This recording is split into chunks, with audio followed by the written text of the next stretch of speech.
Russian troops seized the largest nuclear power plant in Europe today after attacking it overnight and starting a fire that stoked fears of a calamity. The fire, which was put out, was not in any of the facility's 6 nuclear reactors. Meantime, the crackdown on information and dissent continues in Russia. President Vladimir Putin signed into law a measure making it a crime, punishable by up to 15 years in prison for contradicting official government pronouncements on the war. And the flow of refugees fleeing Ukraine continues. More than 1.2 million Ukrainians have left their homes for surrounding nations. Again tonight from Lviv in western Ukraine, Nick Schifrin begins our coverage. For a moment, the world held its breath. Last night, Russia turned its guns on Europe's largest nuclear plant in Zaporizhzhia. By daylight, firefighters extinguished the fire at a training facility, but not the fear this attack could have caused a disaster worse than the 1986 Chernobyl meltdown, the worst nuclear accident in history. Chernobyl's destruction, also in Ukraine, ensued from one reactor. The Zaporizhzhia plant has 6. By the grace of God, the world narrowly averted a nuclear catastrophe last night. The International Atomic Energy Agency called it a close call. Officials say all the reactors remain intact and radiation did not leak. Ukrainian President Volodymyr Zelensky called the attack terror on an unprecedented level and addressed Russia in Russian. Together in 1986, we struggled with the consequences of the Chernobyl disaster. You must remember, and if you have not forgotten, then you cannot be silent. You must tell your authorities you want to live. Radiation does not know where the border of Russia is. The town around the plant had been resisting Moscow's onslaught with human barricades and trucks, as much people power as they could muster. But this is that same road today. Russians captured the town and the plant after their missile strikes and soldiers left devastation. Now residents cower from Moscow's military. There's an armored vehicle. Keep quiet. Further south, the port city of Mariupol of 500,000 people is under siege. The city is witnessing some of the war's fiercest fighting and unrestricted shelling. And the siege of Mariupol is claiming mostly civilians. Yesterday, the victim was a 16-year-old boy. The father waits for the unspeakable. A city steeped in sorrow by the first week of Putin's war.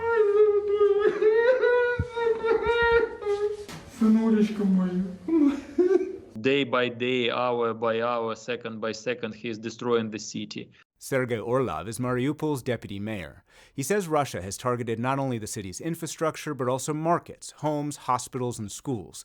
And for Orlov, it's now become personal. Most of the buildings are destroyed. I don't have connection with my parents for 3 days. I don't know do they live or not.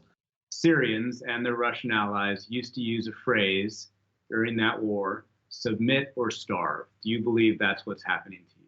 So you can find in internet pictures of Aleppo, and in 2 or 3 days, Mariupol will look like the same. We are afraid by our people because 400,000 citizens blocked in the city.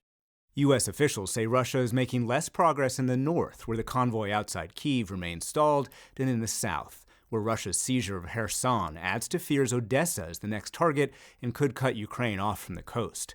Ukraine says these offensives can only be stopped with a no-fly zone, but NATO officials in Brussels are adamant that is not an option. We are not part of this conflict, and we have a responsibility to ensure it does not escalate and spread beyond Ukraine. Ukrainian Foreign Minister Dmytro Kuleba said that wasn't good enough. We will continue fighting, but help us. If you don't, I'm afraid you will have to share responsibility for the lives and sufferings of civilian Ukrainians. In Ukraine's far west, civilians who fled the fighting take shelter. This is an IT company converted into a home for the displaced, where kids can be kids and even share a smile. But for the Han Khojaeva family, like every family here, they have seen too much. The youngest, Asiya, almost 2. Her grandma, the matriarch Muhabat, 60. Granddaughter Camilla, 14. How are you? I'm happy that we arrived here and nobody get hurt in Kyiv. Like there were explodes When I hear it, I panic. I start to panic. And what about your brothers and sisters? What did they do? They're hiding in a hallway as our family. They're really scared. Scary noises that something is going to explode in every minute or second.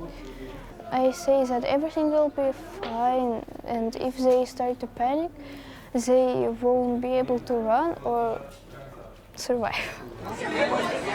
They fled through the chaos of Kyiv's train station. And after they boarded, a Russian missile landed nearby. I was so scared. Everyone was scared, shocked, nervous.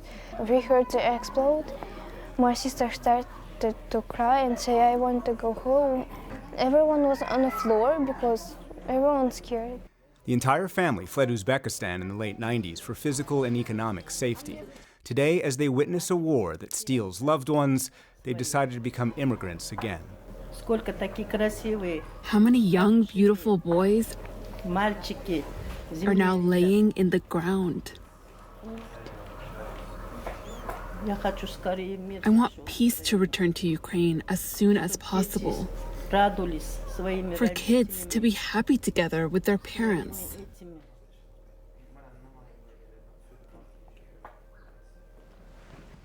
This sanctuary is short-lived. It is time to load up. Along with so many victims of this war, their destination is west, outside of Ukraine. As of now, they have no plan to return. To be honest, I feel sad to leave my home, but now it's dangerous to go back. Somebody has to stop the war. The joy of being a child stolen by the war. The family tells me tonight that they've entered Poland without any problems and hope to head to Germany where they have relatives. The war has forced them for the second time to leave countries with only what they could carry. Judy, they will have to start all over again. Just simply heartbreaking. And Nick, what are the authorities there in Lviv where you are saying about the influx of displaced Ukrainians growing even larger? A member of parliament here said that 30,000 displaced arrived last night, and the number tonight could be 2 to 3 times that. And the Lviv train station only has an official capacity of about 5,000.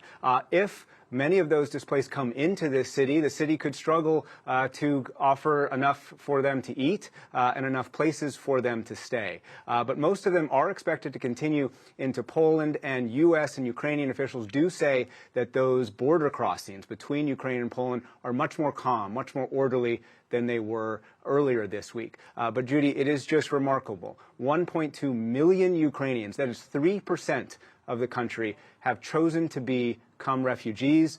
That is just in 1 week.